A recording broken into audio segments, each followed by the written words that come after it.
Healthy breakfast series part 2 ராகியை வச்சு easy and ஹெல்த்தியாக ஒரு milkshake recipe. Morning time குடிக்கிறதுக்கு நல்ல கம்ஃபர்ட்டாகவும் ஹெல்த்தியாகவும் ஃபில்லிங்காகவும் இருக்கும். எப்படி செய்யுதுன்னு பார்க்கலாமா? அதுக்கு ஃபஸ்ட்டு 2-3 ஸ்பூன் ராகி மாவு, அதுக்கு 2-3 ஸ்பூன் கரும்பு சர்க்கரை எடுத்துருக்கிறேன்.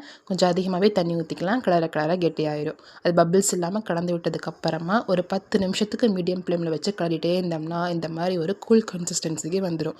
இதை ஒரு பக்கம் ரெஸ்ட் விட்டுறலாம். இன்னொரு பக்கம் மிக்சர் ஜாரில் நான் இன்றைக்கி 2 பழுத்த செவ்வாழைப்பழம் எடுத்துருக்கிறேன். செவ்வாழைப்பழம் டேஸ்ட்டு நல்லாயிருக்கும் இதுக்கு.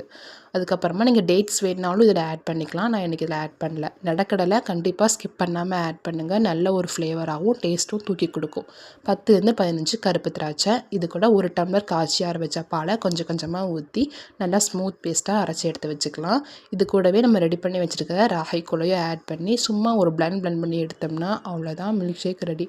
ரொம்ப ஹெல்த்தியாகவும் இருக்கும், ரொம்ப டேஸ்ட்டாகவும் இருக்கும். மார்னிங் டைம் குடிக்கிறதுக்கு நல்ல ஒரு ரெசிபி. கண்டிப்பாக ட்ரை பண்ணி பாருங்கள்.